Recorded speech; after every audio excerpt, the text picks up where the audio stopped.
Uh, Pardon my voice if it's sounding a bit husky. I'm just recovering from a bout of COVID. I've still got a prisoner bracelet here, which I should be losing by tomorrow. Anyway, should be fine. Our topic today is very interesting: multilateralism in an era of existential threats, and those threats being poverty, climate change, and food security. We have a very distinguished bunch of panelists here with us. There's Professor Dan Banik. He's the director of the Oslo SDG Initiative. He's an expert on poverty issues. We have Janet Powell. This is in alphabetical order, by the way, ladies and gentlemen. She's the executive director of the Asia Business Council. We have Kadidia Konare, who's a fellow at the Asia Global Institute. She's a veteran working in international development. We have Masood Khalid. He's a career diplomat, former Pakistan ambassador to China. Dr. Stefan Shepers, who is the executive director of the Centre Condorcet and high-level groups on EU policy. So basically, the least distinguished person on this panel is your moderator, and the previous moderator, who's Chandran, my good friend, he's set a very high bar, and I'll try my best to live up to that. Anyway, we heard from our keynote speaker as well, talking about multilateralism and what place it has in this world, which is so deeply divided. If I can start with Dan.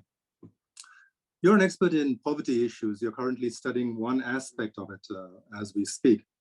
You know, when we talk about these three key existential threats, we're talking about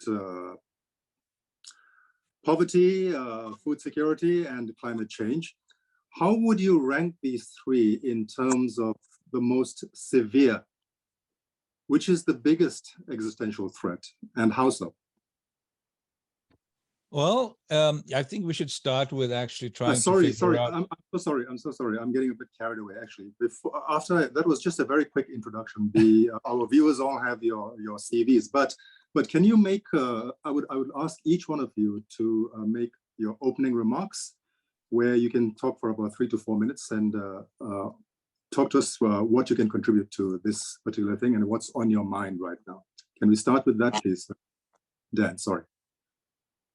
So you'd like a general introduction? Yes, please. Yes, please. Okay. But I can also address some of the issues that you just raised. Sure. Thank you for the invitation. I think we should really start with trying to understand what the concept of development is first, because it is a very contested concept. There are very different ideas of what development means. And I think here, you know, going back to Yonden, your question about ranking, I think it really has to do with where you live, what perspectives are important for you. In a rich country like Norway, where I live, the development discourse, global development, even the geopolitical situation looks very different from, say, Malawi, a country that I study, or from China or from India. So I think here we tend to prioritize certain issues because we're at a certain level of development. For us, climate change is very important. It is about adaptation. It is about trying to make a difference, but we may not always have the best solutions. And I think understanding what development means is pretty important, how economic growth is still important in large parts of the world, how the distribution of the growth is important in terms of addressing inequality, that is going to be crucial, but also the political system. So the role of democracy here, which is the controversial aspect, that is often highlighted. But just to go back to the three issues, I think really it has to do with, you know, what is the biggest circle of issues? I've been studying food security. I've been studying famines in India, in many parts of Africa for many years. That is an extreme form of poverty, and that affects certain groups of people. But then, of course, if you go back to what really causes famines, you could say, well, it is, you know, change in the climate. It is the frequency of drought. It is desertification. Others would say it is not just climate, actually, it is also a matter of lack of access. It is about not having enough money, not having the ability to actually buy food, not having employment. And that is where the role of the state comes in. So any of these crises, Yonden, that you mentioned have very complex causes. And I think we really can't talk about ranking them as such, but to see these in a holistic perspective. I'd love to talk more about these as we go along. Thank you very much. Right. Janet, can we move on to you next? Sure, thank you very much. In my realm, running a business association of leading CEOs and chairmen of Asian businesses, I think a lot about what the private sector can do, and particularly in Asia, in terms of advancing some of these objectives and solving complex issues. And actually this year, our council has issued a statement on climate action and sustainable growth, which is the first time from Asian businesses we have a collective voice among business leaders who are committing to taking climate action and also to safeguarding and managing nature sustainably, taking several multi-pronged approaches. And if you look at what the global banks are doing, starting from Glasgow at COP26 last year, they are starting to join the GFANZ, which is the Glasgow Financial Alliance for Net Zero, and really formulating an approach to advance the net zero goal and to nudge companies to move toward accountability. So I think that is a really big part of what private sector can do. But I think, I think what Professor Banik was mentioning about the complex causes really resonated with me, because when you think about why multilateralism as we have seen it, I think the panel before was talking about how, maybe some people think it's beyond repair, right? But I think you have to look at what's underneath that. So I think that I think of several deficits. So one deficit is what I call really a trust deficit. And it's a trust deficit between countries that has really bled into politics and policy. And from the business perspective, a lot of the companies have to, because of compliance issues, because of risk reduction issues, they have had to diversify their supply chains to build resilience. And for them, it's actually a pragmatic thing. But the more this happens, in a way, it weakens and to some extent undermines multilateralism as well as we know it. So this trust building has to start from within nations and making sure that citizens' needs are responded to. And when people are very angry, they are also in survival mode. And that is not something that, when we're talking about the fabric of multilateralism, that can solve. It has to be local. But at the same time, I think the trust building between nations has to take place through dialogue is definitely something we all know needs to happen more, but also from the private sector perspective, there are projects of common interest that will benefit citizens of various countries that businesses can work together, joint R&D projects, information sharing on issues that we're talking about in this panel, growing climate resilient crops, developing vaccines, to be prepared for the next pandemic, for instance. And some of these solutions require investments in disruptive technological innovations, and that's where businesses can help. And I think there's also growth and productivity deficit. So without growth, I think it's very hard to pull people out of poverty. But if you look at where the global economy is heading next year, I think more or less the consensus view is that some of the chief growth engines in the world, namely the US, China, and also Europe, are at risk of a recession.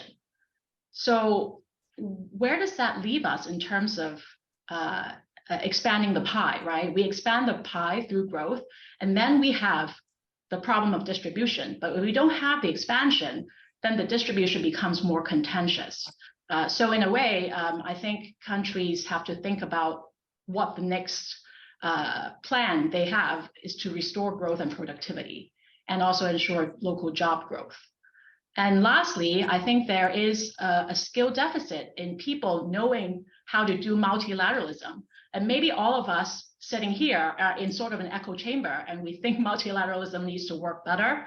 But I think that as the world becomes more fragmented, those who have the global mindset and commitment to multilateralism really need to be trained up, a next generation of people who can do multilateralism, either in public sector or private sector, so that things can work better. And in the 21st century, in the second decade, multilateralism may look very different, but we need to fix these underlying deficits in order to have the hope that it will work better. Okay, thanks, Janet. You also talked about the trust deficit, which we can circle back to later. Kadidia, you're involved in on-the-ground work on a practical level. So how is that working in this context? Well, if you can introduce yourself, please. Yeah, sure. Can you hear me? Okay, thank you. My name is Kadidia. I'm from Mali, West Africa. I'm an Asia Global Fellow. So my day-to-day work, like you said, it's on, I see myself as an international development practitioner and a passionate about social entrepreneurship, right? So my day-to-day job is to work with the private sector and trying to alleviate poverty through investment. So most of my projects are around renewable energy. So very climate related, trying to help big utility companies to on their path to net zero. I also work a little bit on water project, telecom. I mean, basically basic infrastructure. So for me, this debate it's very interesting because been involved in the development work on the ground for the past 20 years. It has been ups and downs, right? Sometimes you feel like you're making good progress, that inequality is decreasing, and then different shocks happen, and then you take big step backward, right? With the COVID-19 pandemic, and you would think the global community will come together and find solutions, but you completely saw the opposite, right? And countries started looking inwards, finding their own solutions and coming up with different policies, protectionism and all that, right? So I mean, it makes our job interesting, but at the same time challenging, right? And so I think this debate, I'm not gonna repeat everything that Professor Dan and Janet said. As we go on through this panel discussion, we can talk about climate issues, food securities, and the increasing energy prices and all that is really, really impacting especially low-income countries with youth unemployment, which it's a big issue in countries, in African countries. If we don't solve those issues, how that may actually bring a lot of social instability going forward, and immigration issues as well. So I'll stop here. Thank you, Kadidia.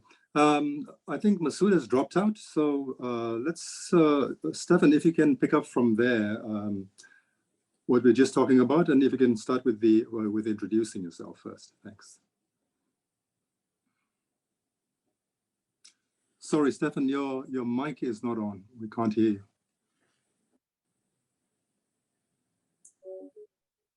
Can you hear me now? Yes, we can. Thanks. It is very interesting what I heard till now, but I'd like to change, if I may, the approach and look more at it from a system perspective.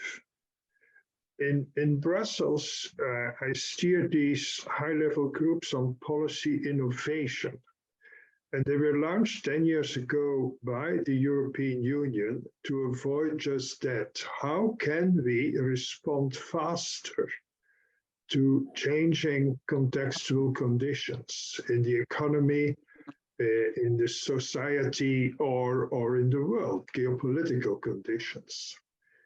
And that doesn't appear to be easy, because new conditions obviously require new policies, and they in turn affect vested interest created under the previous policies. Now, in the world, we see something like that in my view as well.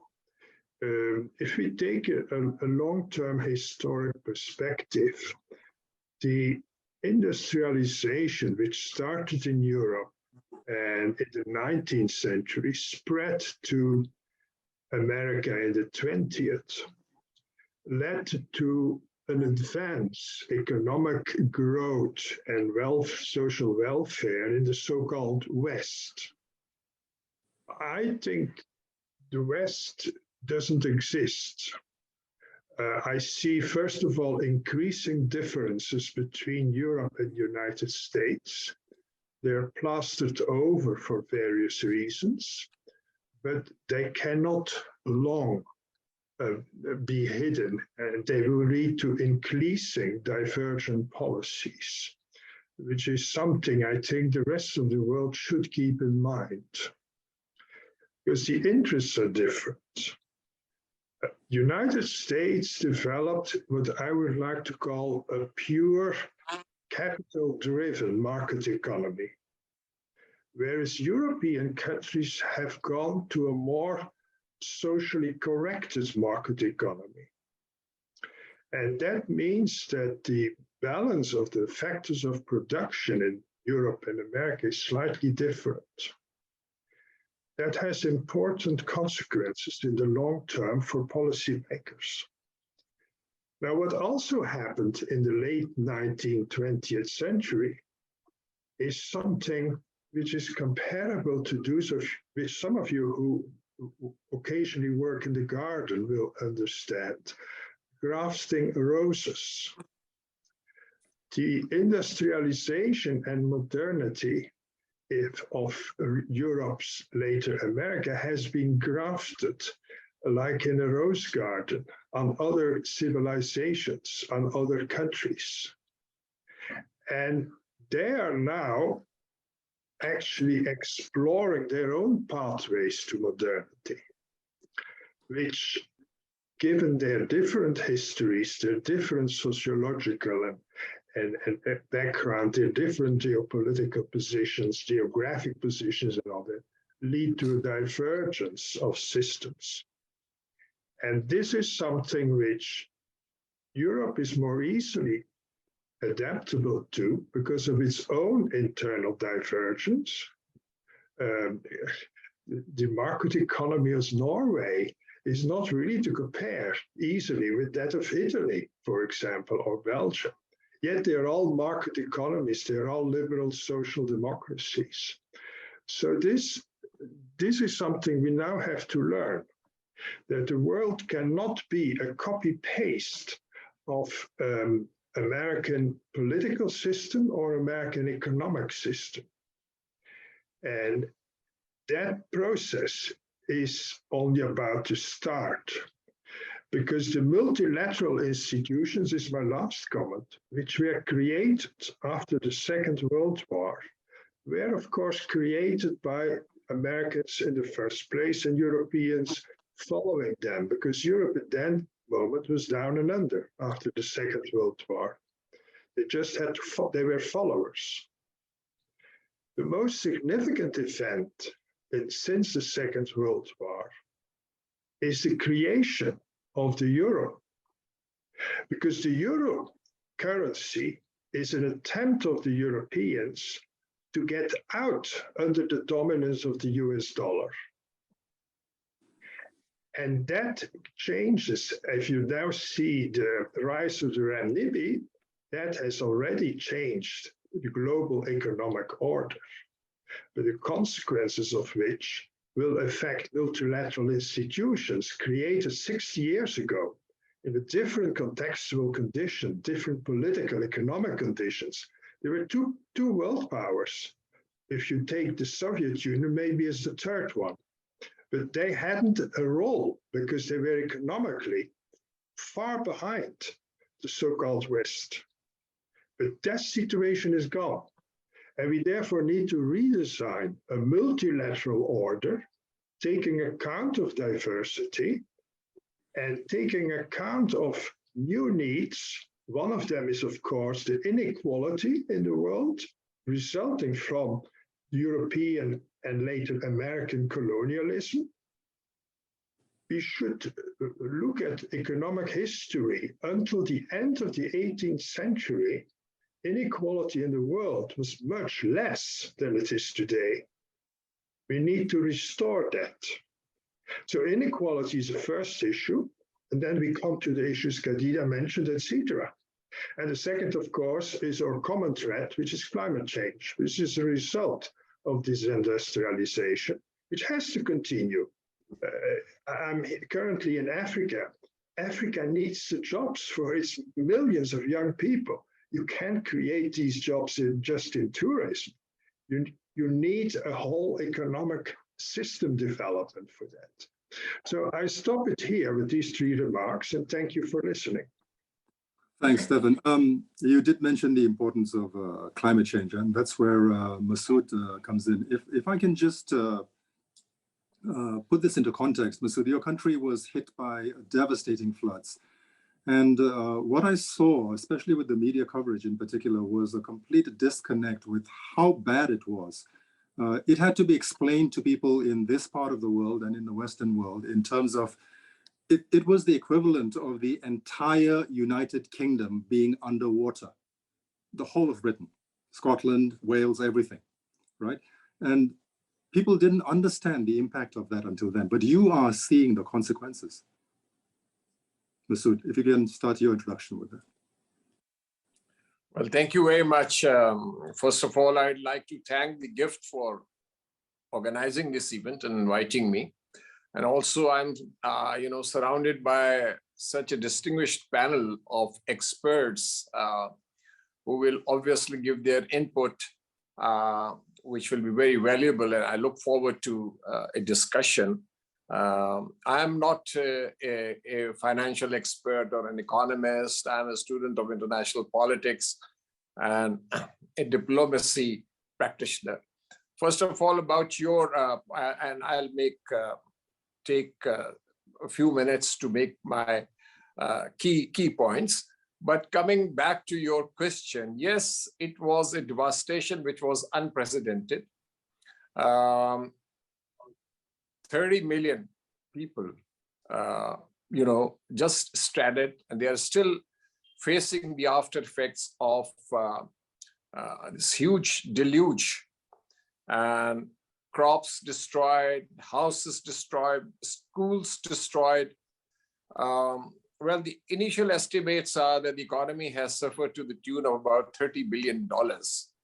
And already we are facing a challenge, as far as Pakistan's economy is concerned. So it is quite a bit of pressure. In Pakistan only, I think, contributes less than 1%, I think 0.9% to global emissions. So we are facing this brunt and we are trying to cope with it. International help has also come in, but not to the extent we were expecting. But I think we are looking forward to some, special events which are planned for early next year, one in Geneva, and I think by France sometime in January or February. So let's see. But I think climate change is, of course, as the previous speaker said, it's a common threat. And but let me make some other points. First of all, I think that United Nations, which has been at the center of multilateralism, has been and has contributed immensely to humanity since its creation, has been sidelined, has been marginalized.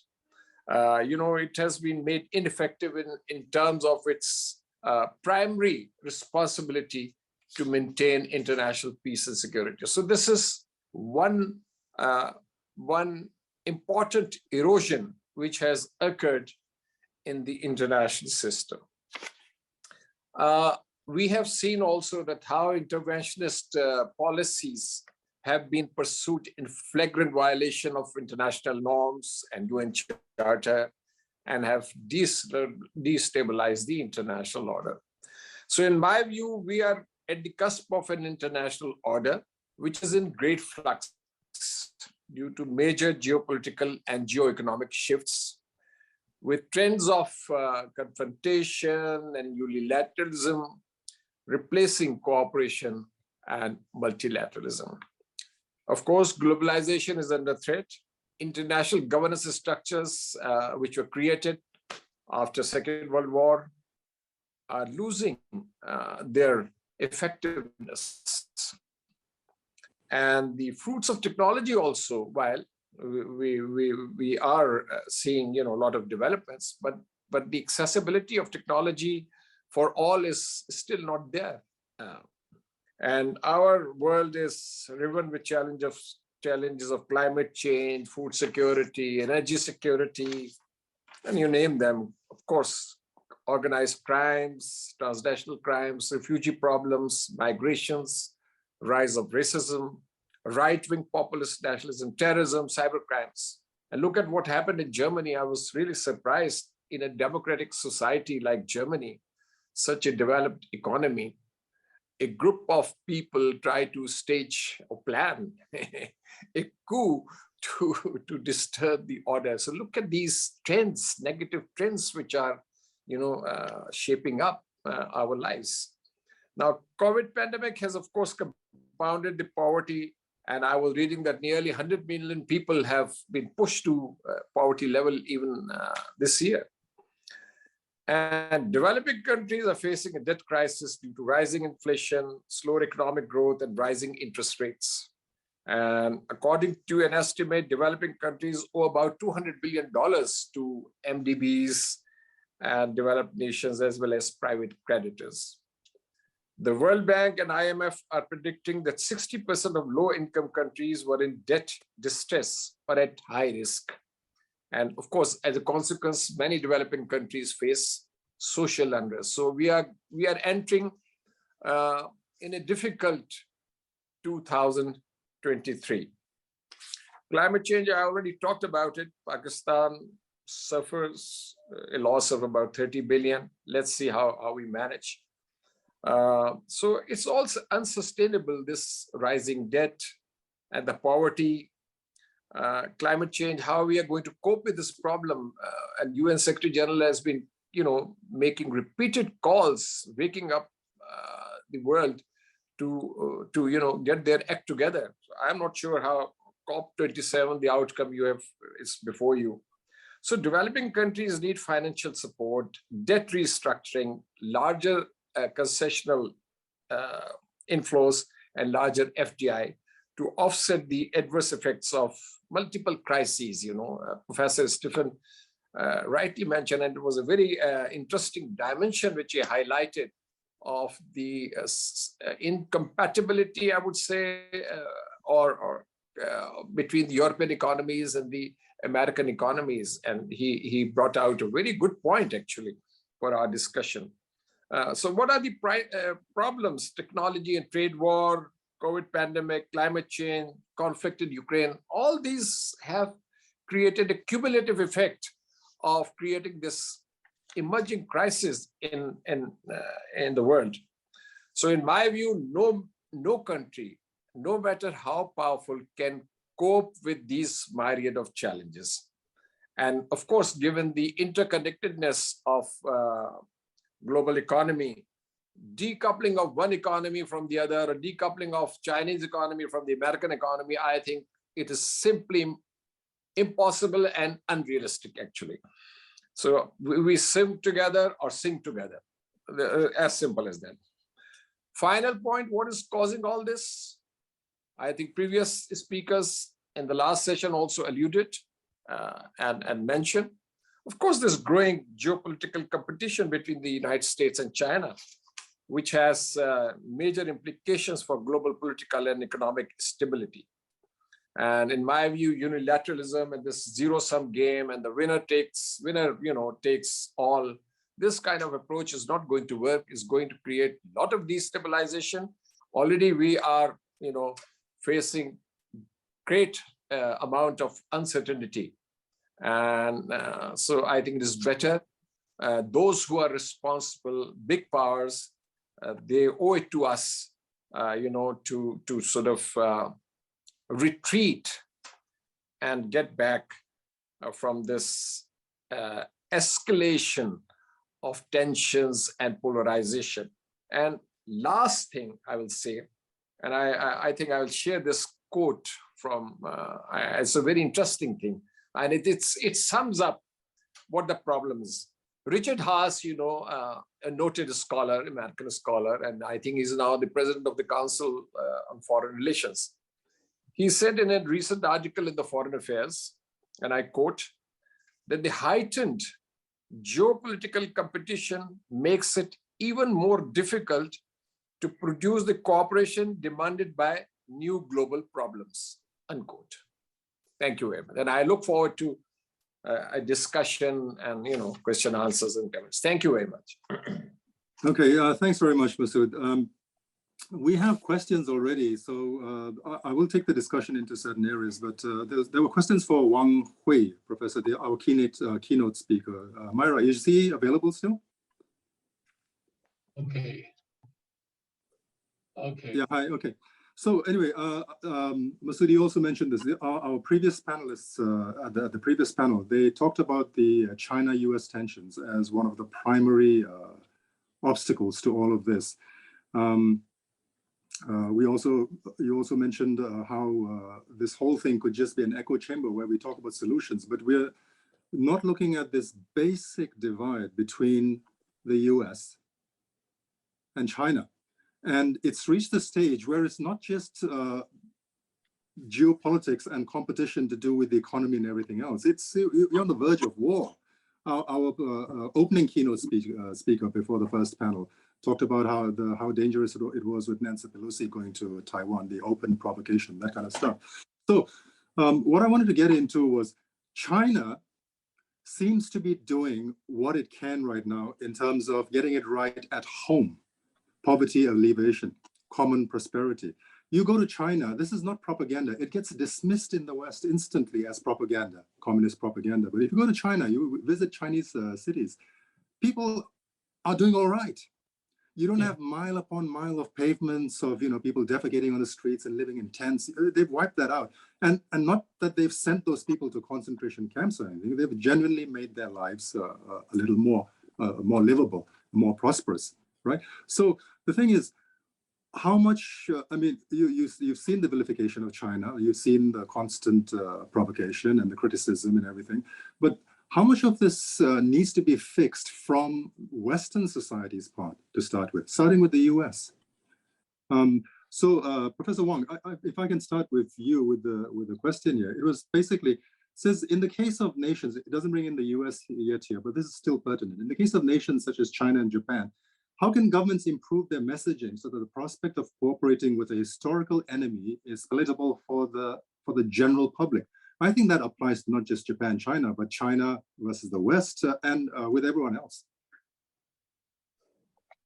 Yeah, thank you so much for this. I think that now it's, first of all, there was a lot of change, I think, because since the 1990s and the first years of this century, actually the mutual relations between China and Japan actually very longer improved very much. At that time, a lot of the public discussions, not only between the governments, but also the public discussions happened, and how to deal with the historical issues and how to deal with these kind of the issues.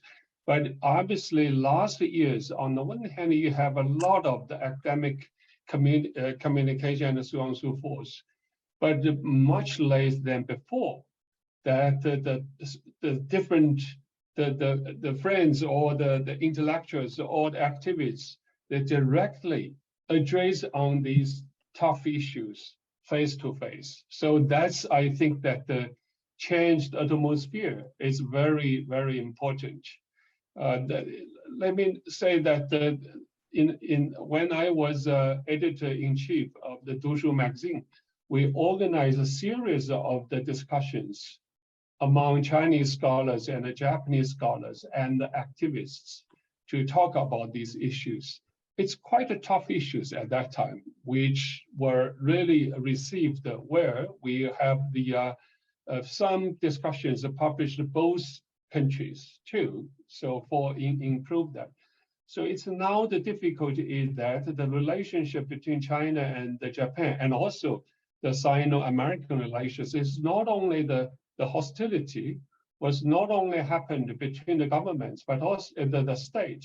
Actually, in the public reaction to these were still is quite changed a lot. So in that sense, it's a long way. We need to improve that.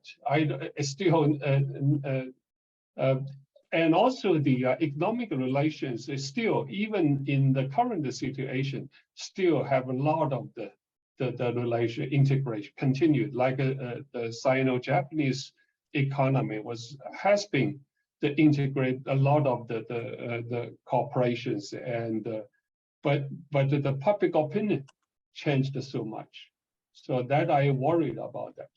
So it's really related to the academic discussion and the mass media, the attitudes and the positions. Yeah.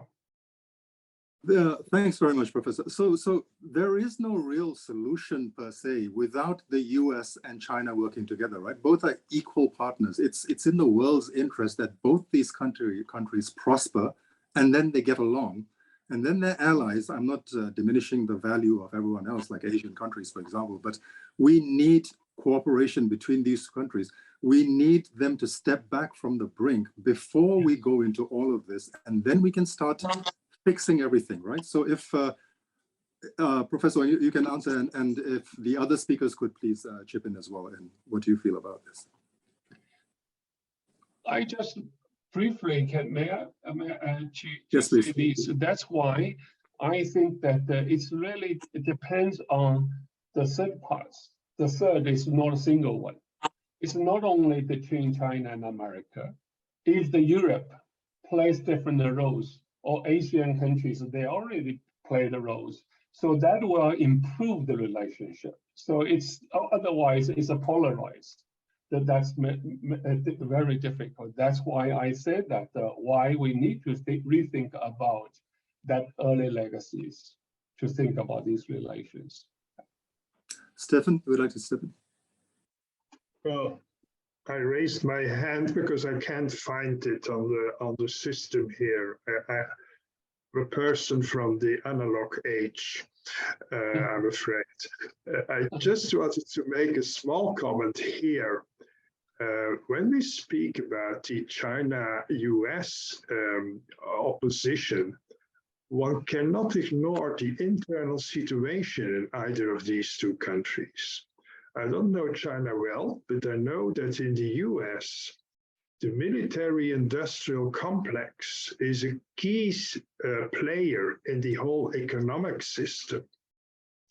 But not just that, it is also a key player in the American conquest. Because if you look at where the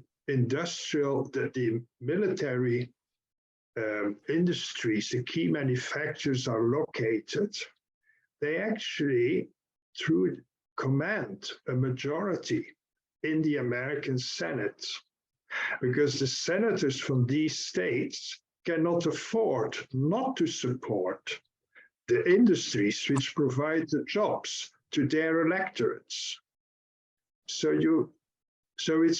When we talk about creating the geopolitical dialogues, we can never overlook, and I think that's a role of academics, to analyze how complex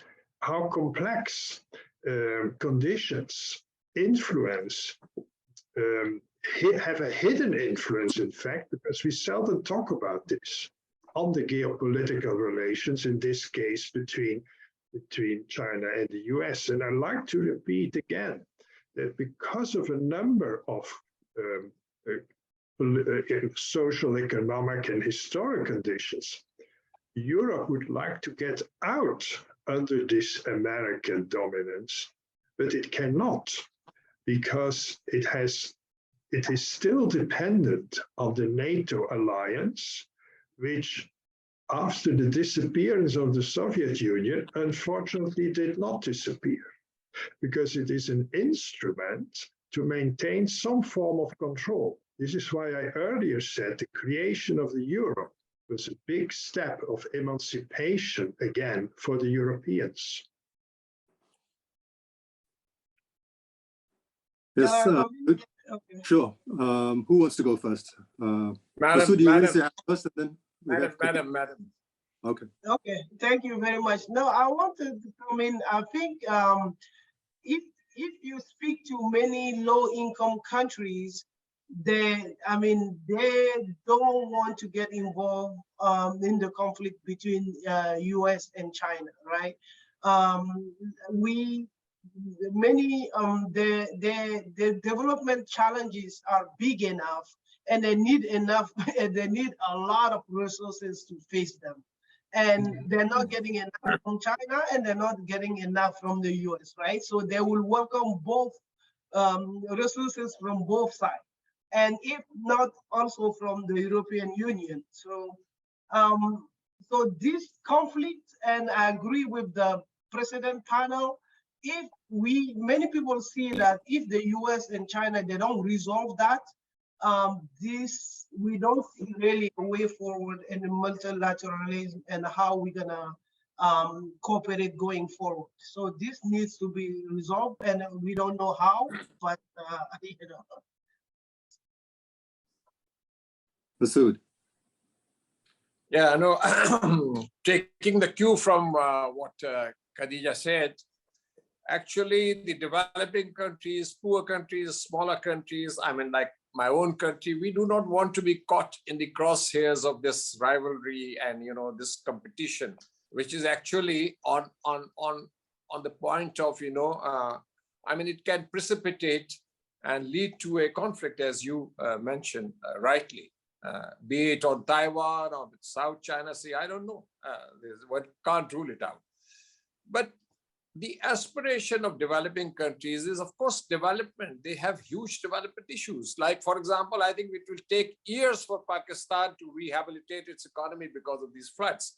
So my point is that why, let me come to the nitty-gritty. Okay, why BRI has become so popular? Because the countries, smaller countries, poor countries, the countries which face a development deficit, they find this initiative coming to the rescue in terms of meeting their development and infrastructure deficit. That is why it became so popular. But because of the power politics, or I would call the arrogance of power, and hubris, it is being opposed. I don't think that there are some convincing grounds to oppose it. But this is my view. Okay. Secondly, you talked about the image of China, or how can it relate better to I have lived in China for 6.5 years as ambassador, and I was able to travel across. I've seen the development which is taking place in China from my own eyes. It is unbelievable. China, which is spending nearly 6% of its GDP on R&D, education. It is practically a knowledge economy. Of course, there are deficits, there are problems, but they are catching up fast.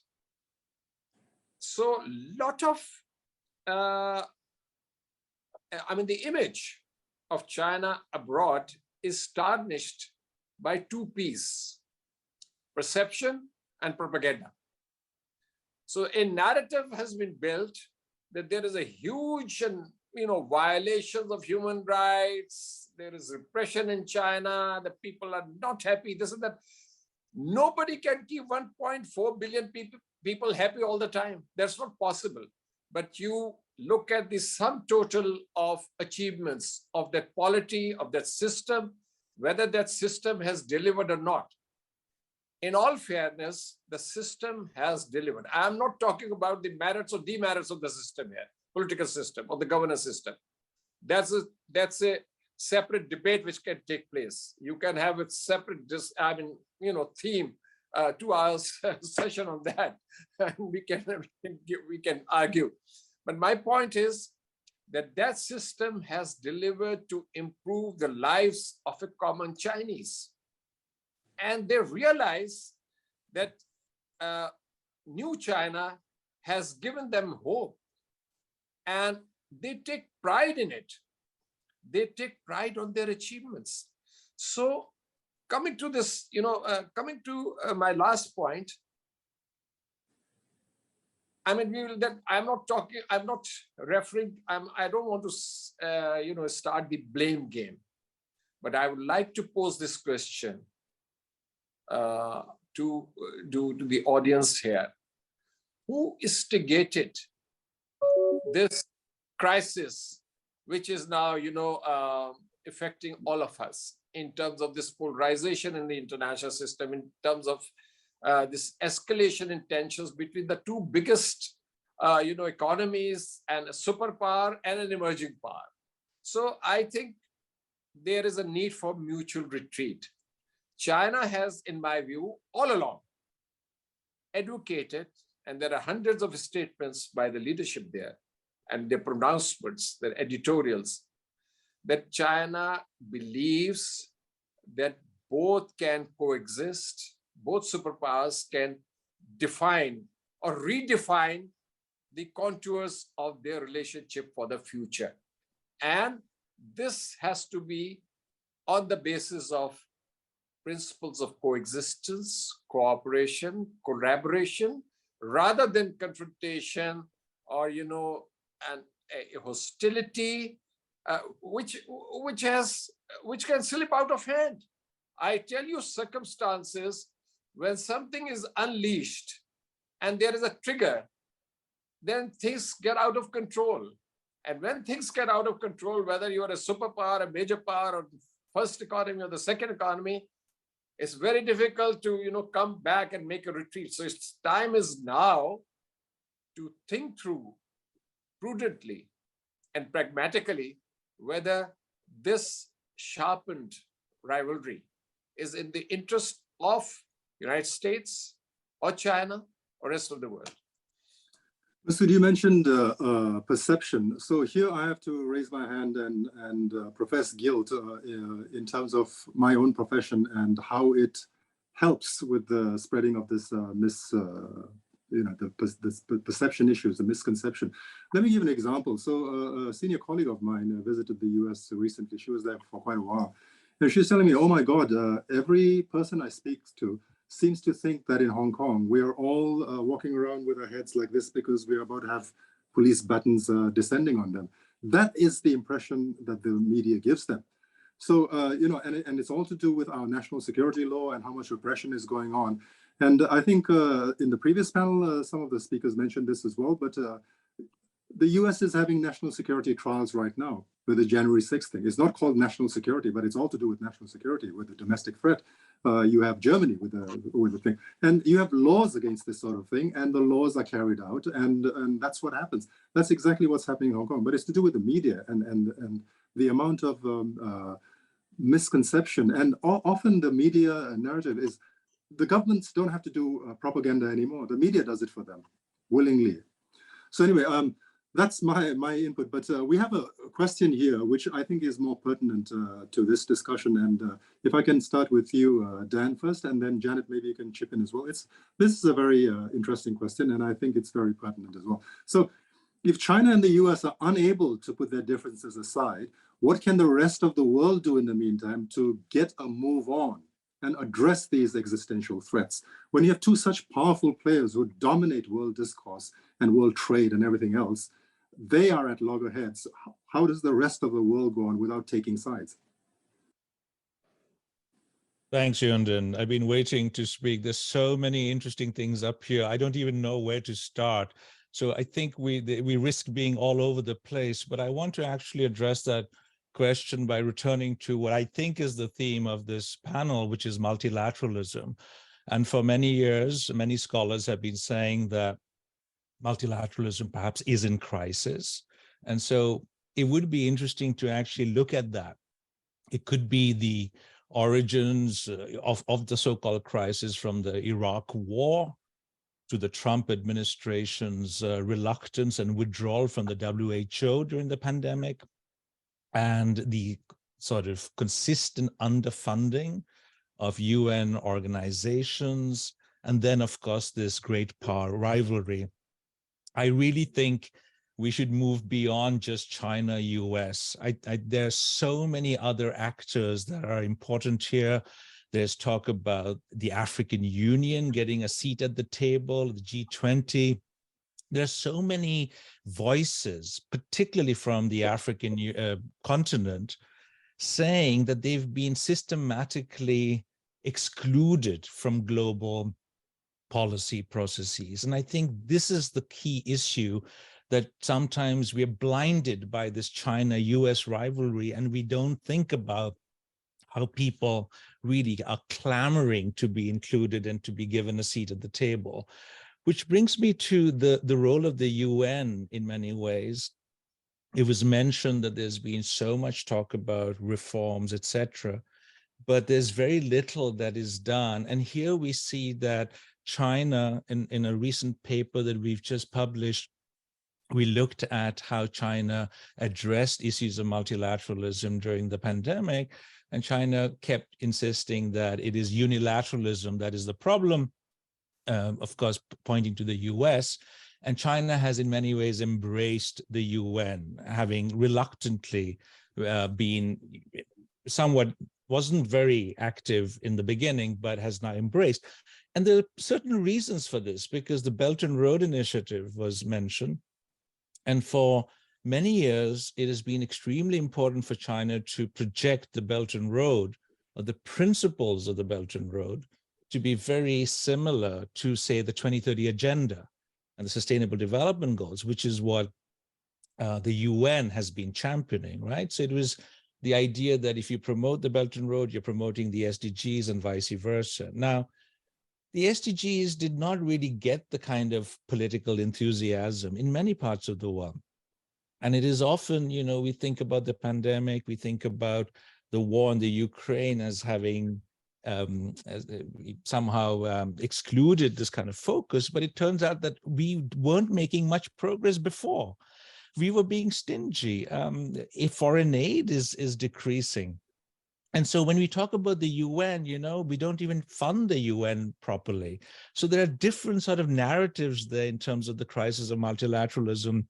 Some would say that the UN is only as powerful as nation states make it to be. And many countries haven't really been insisting on giving some of these UN organizations much power.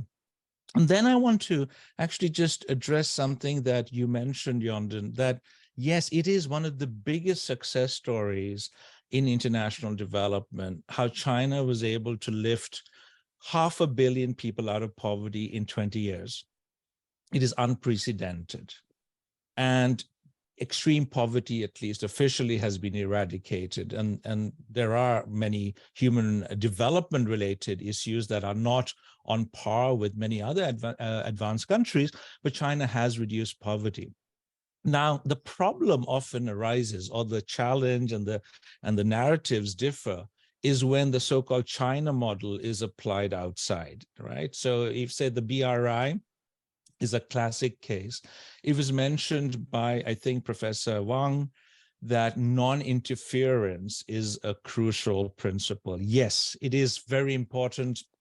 And I have to say, I've been studying the BRI for many years on the African continent, and it is widely appreciated because it was filling a gap that nobody else was filling. It was infrastructure. The West pulled out of infrastructure investments in the 60s. There was nobody there. China came in since the going out strategy in the early 2000s and has been building much needed infrastructure, and this is much appreciated. Now, where the geopolitics comes in, which I think is unfortunate, is when this is criticized as being just meant to sort of garner political support on the African continent. So when the US launched its Build Back Better world and the global gateway from the European Union, unfortunately, they had good intentions, but they lacked credibility precisely because of one reason, and I've been trying to make this argument several times, is that it was both of these, Global Gateway and Build Back Better, are seen to be combating the rise of China. Now, think about the legitimacy of these programs on the African continent. If you're telling people that we're not really interested in building infrastructure for you, but just to use these as a tool to combat China, that lacks legitimacy. So I think the final point I want to make is that much of this crisis of multilateralism really has to do with, I think Janet Powell mentioned, legitimacy, trust. I think these are issues that we really somehow need to build. And this is more and more important because we're in an era where we have to talk about the provision of not national or local public goods, but global public goods.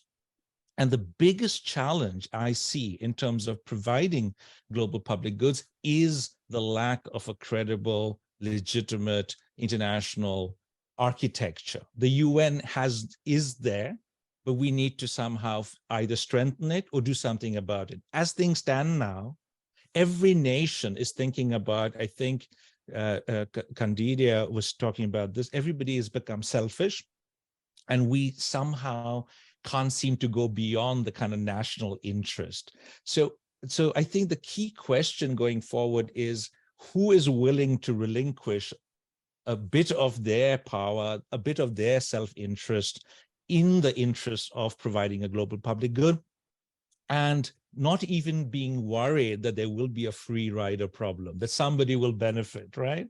So I think the issue here for us is to really try and see how can we strengthen multilateralism, what aspects of UN reform can be implemented, how is the UN actually providing value for money, which it is, many institutions do, UNDP is a very good example, and how can we use the lessons from the pandemic to create more trust. I think in the end, it is not about health, it is not about medicine, it is just about trust, governance, and legitimacy.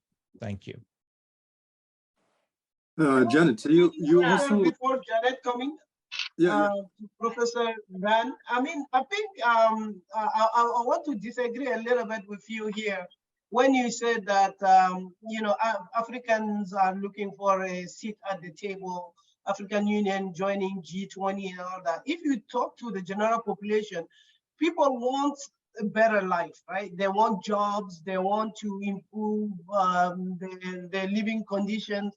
So actually they see a lot of the multilateralism, like UN, all this as a way of their leaders to go on tourism, and they're not really happy about that. So they really want concrete action on the ground to improve their living standards. So and they are looking for, so they know that if you have a table, if you have a seat at the table and you don't have money and you don't have resources, whatever you say will not be taken into account. So so I don't think that's really a big concern for the general population right now in Africa. I think we want to learn. We want to learn. Like you mentioned that China was able to alleviate about 800 million people out of poverty. Many African countries will be very much interested in learning how did China do that. You know, we are looking for alternative models. We know China has been able to do reforestation. You know, that's something that can be very interesting for the Green Belt project in the Sahel, because the Sahara is advancing. How can we learn from China on reforestation? And food security is a big issue. Africa has 60% of the arable land, and we have been, for years, we've been adapting Western technology for agriculture. It has not worked for us. It's really what can we learn from China? How can we adopt some of the technologies that are suitable for small, you know, holders, small farmers, so that we can improve the food production, improve more, get more yield efficiency, and then improve food security. So I think on day-to-day basis, people are really concerned about what will I eat tomorrow, right, than anything else. Yonden, can I just briefly respond? Sure. We'll get to you in a minute, Janet, promise. Okay. Sure, please go very ahead. quickly. No, Kadidia, I absolutely see your point. But my argument has to do with multilateralism, how African countries, for example, are often viewed to be recipients. And I'm trying to address the big elephant in the room, and which really relates to the agency problem. Yeah. One has to be an active agent, not a passive patient. And in most policy environments, there is the tendency of dominant actors from the West shaping, determining the agenda. And if you're not at the seat at the table, can I please just complete? Agenda, right? We don't want anybody to set the agenda. Development needs to be led by nationals, right? Yes, and that is why if you don't have a seat at the table, sorry, if you can't have a seat at the table, you don't get to set the agenda. And just the final point is that one sees that there is often that focus or the return of bilateralism. There are all of these now. There's a summit going on, the US, Africa. There's China, Africa, India, Africa, Germany, Africa. And there's always this Africa +1 summits. But Africa is not one. There are 54 countries with various powers, varying influences, various sort of interests. And so my point here is that one really needs to go back to that multilateralism. Bilateralism has become the dominant feature, which is somehow hindering us from looking at it from a holistic perspective. Thank you. If I can bring Janet in here. Janet, you talked earlier about how, one of the points you were making was the lack of cooperation between competing geo-economic blocs. And there's a question here which is kind of relevant to what we're doing as well, and reminding us to stick to a point, which is the focus of this discussion talks about multilateralism in the past, growing the economy through the neoliberal mode. But shouldn't the new multilateralism be about addressing the existential threats through shared prosperity? So anyway. No, this is it's a very pertinent question. Thanks for the questioner. And, I think that we have all seen how the neoliberal order has been become at risk. And I think that one of the things that many people are feeling is that they are not partaking in the prosperity that the neoliberal trade and investment regime and globalization at large has brought. So even though everyone, in China, for instance, China would say that multilateralism has largely brought prosperity to the country and lifted the floor up, right? But in many of the countries, people are not feeling that because in reality, inequality has also risen.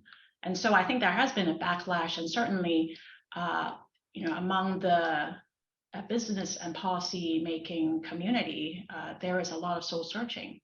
And we have seen that in various regions, there have been business communities coming out and saying that we need to not just prioritize shareholders. They have come up with stakeholder capitalism, but okay, that is also getting a backlash, saying that that's just rhetoric and not reality. And so, I think that there is a soul searching that's going on, and I think there is broadly a recognition that neoliberalism, as we know it, is not working. And I think what's really difficult is that we know that the easy part is over. I think there's a recognition that, of course we know that, okay, nothing in the world is worth doing unless it really means big effort. Nothing worth doing ever is easy. And we are actually doing something that is really difficult and requires a lot of cooperation.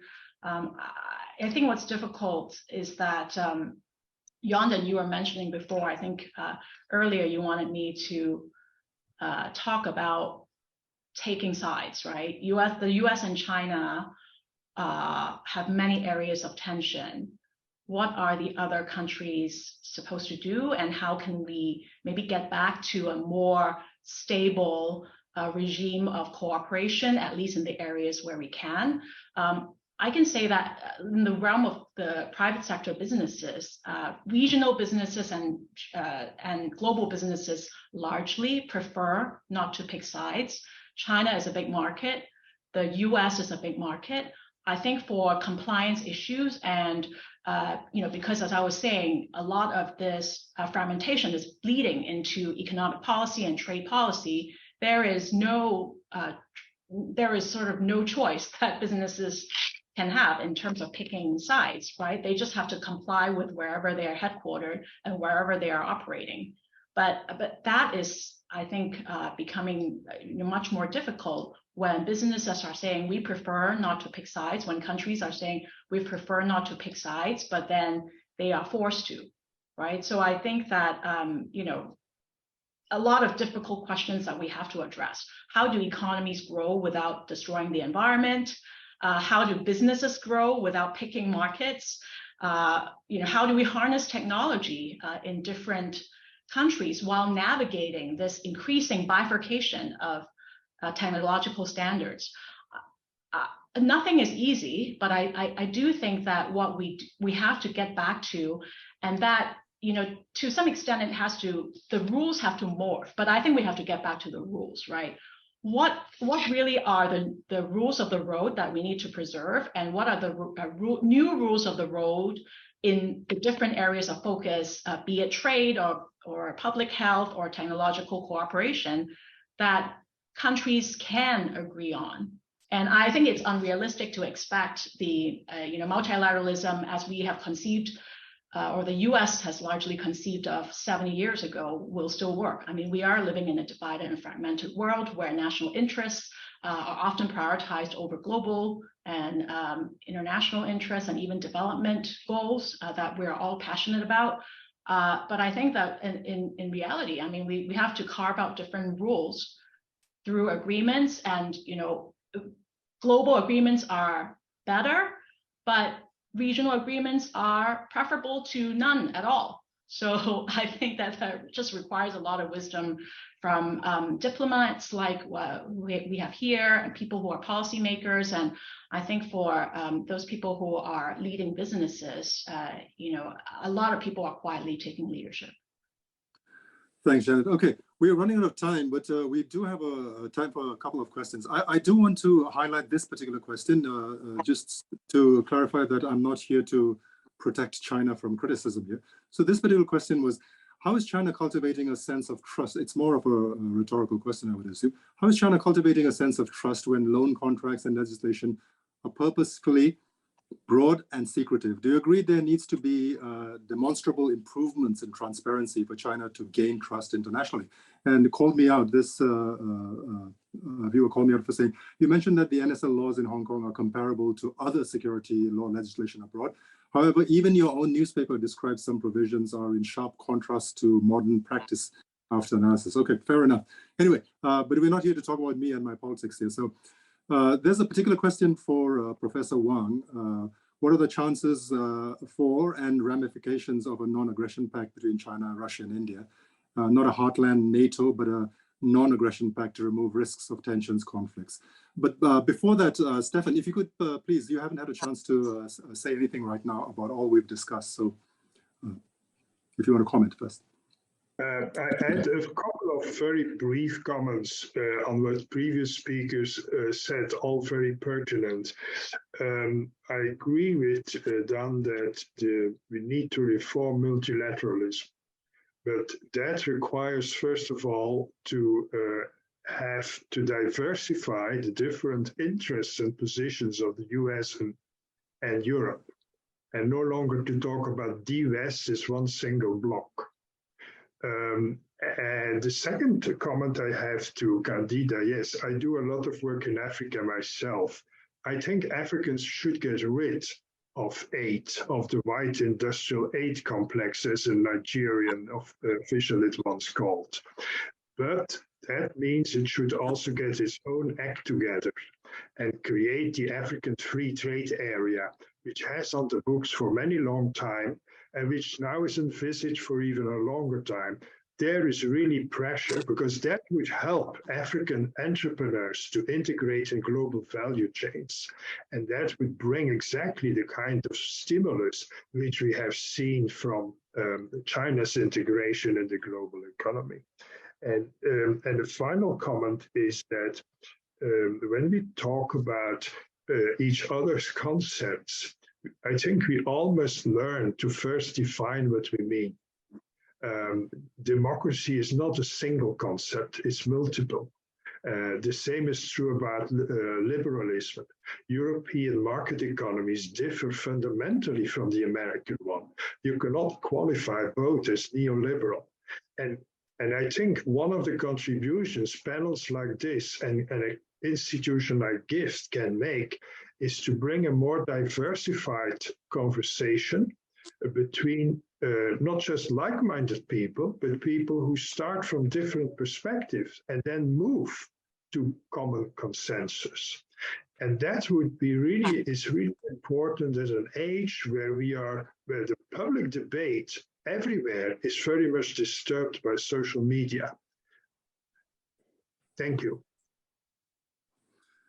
Right, Professor Wong, just a very quick answer from you, and then I'm going to ask each panelist to very quickly sum up what we discussed, and then we'll have to end it here, because there are several questions. I'm sorry I can't get to them all. I'm very happy that we have so many questions and our viewers are quite engaged. But anyway, if we can start quickly with Professor Wong. Okay, thank you so much. I'm not specialist on these the topic of it, the relationship between Sino-India relations and Sino-Russian. But I think that the Sino-Russian relations along the border regions, it's quite stable. It's quite a long time since the beginning of the 70s. It's already stabilized more or less. And India, of course, even yesterday we had some reports about the conflicts along the borders, some conflicts last years. But both sides actually, if you look at from long term, it still maintained a certain kind of self-control for that. As I know that in the late 90s, there was a kind of agreements between the two governments, not resort to the military or the violence to handle these the debates. Is obviously the legacy of colonialism, but now became the big issue between two countries. So I hope that that the Sino-India relations should be improved. I think that will be not only for two countries, but to stabilize the whole regions is very important to maintain these kind of the dialogues. Thank you. All right, so if I can just circle back to our panelists again in the same order we started with, just a very quick summing up of this basic question I want to ask you, which is the takeaway from our entire discussion. How optimistic / pessimistic are you about us overcoming what's going on right now and to focus on this whole business of cooperation? You know, this was mentioned by a previous speaker, coexistence and collaboration, which seems to be the solution. How optimistic are you that we can do it? We can get on with it. Start with you, Dan.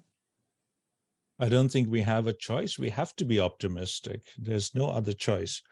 Two things that I'd just like to mention. One is that we all tend to try and reshape international institutions or whatever we do according to our lenses, what is important for us and according to our values. And we see this to be a big problem. The West often insists on conditionality as a principle, which can be a challenge. China has often been insisting on non-interference, which can also be a challenge because it often doesn't do the homework and it gets into trouble later on.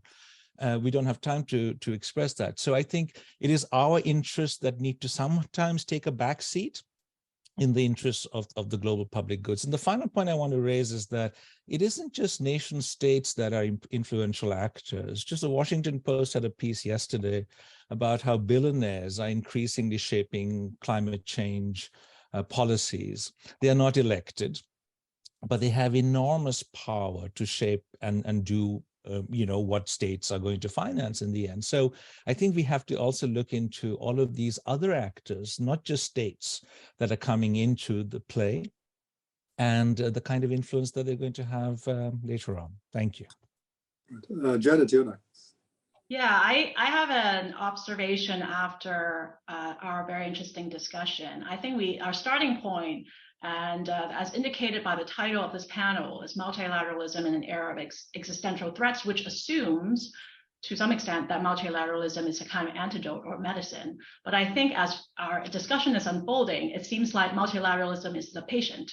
So I would say that to some extent I am optimistic, but I am also a bit pessimistic that things will get back to kind of a restored state of things very easily. I think we might have to, for a while at least, survive with this kind of patchwork of shifting alliances in different realms and try to cooperate either in bilateral or regional or to some extent multilateral ways where we can in the focused areas where I think it's also in countries' self-interest to cooperate. Kadidia, you're next. Your microphone. Thank you. I think we need not to disregard multilateralism. They've done great stuff. We can see poverty alleviations, even though we are not seeing the progress that we would like to see. I think there is progress. We need to be optimistic. But the question is, we are in a multipolar world. So the traditional multilateralism system needs to accept that there are other players in the development world. And let's make sure that when we define the next agenda, that we will not let rich countries instrumentalize, and use development for their own national interest and forget about, the poor in this debate. So, but I'm very optimistic, and we all hope that China, US can find, an understanding, and how we say, they can find a compromise, and then we can all move forward to a common prosperity. So I'll stop here. Thank you. Ambassador Masood. Well, thank you very much. I don't know how to say, but I'm both optimistic as well as pessimistic. Pessimistic because what is driving the American policy in terms of, this sharpened competition or rivalry is the corporate interest, internal dynamics of the United States, and I think a panelist mentioned the military-industrial complex, a combination of factors. But at the same time, at the last summit between President Xi and President Biden gives us some hopes that probably the American administration is sort of rethinking about the practicality of the approach which they have adopted vis-a-vis China. So that gives me some hope, and also some hope that it is not in the long-term interest of the world to have this, because this rivalry is going to affect the entire geostrategic and geoeconomic dynamics of the world. So it's a defining feature of world politics today, this competition between the two. So it is better, and it is where it will be prudent on the part of the American policymakers to make a retreat, to show a retreat. And I think China will come forward to find some kind of equilibrium in their relations, which will be good for the international community. Thank you. Dr. Stefan. Just very briefly, I think that we should focus on how to move towards a system change, a multilateral system change. This will be a piecemeal process. But to start that process, I very much like the concept of global common good, which Dan brought up and nobody seemed to disagree with, to combat global inequality and poverty and to combat the effects of climate change, because that affects everyone. I also like to emphasize the role of non-state actors, business, but also civic society organizations and actually the academic world. I think these are two levers which can be used better. All other comments will take another round of 1 or 2 hours, so I keep them. All right, and then I think it's auspicious that we started with our keynote speaker and we'll end with him. So just very quickly, Professor Wang, from you. Okay, thank you so much. And it's difficult to have optimism in this era, honestly, because still we are facing so many challenges and crises. And we are not mentioned, for example, Korean Peninsula and so on and so forth, not only the Southern China Sea, Taiwan Strait. But on the other hand, it's to some extent, it's of the some practice here that we already mentioned that poverty alleviation and also the development of in African countries and some other countries that give us some hope for the human nature, future. All right, thank you very much. Time flies when you're having fun and all good things must come to an end. So we'll have to end it there. I would love to talk to all of you for hours more, and I'm sure our viewers would love to listen to you for hours more, but we have to really end it here. Thank you so much. Really appreciate your time and for sharing your wisdom. I feel educated.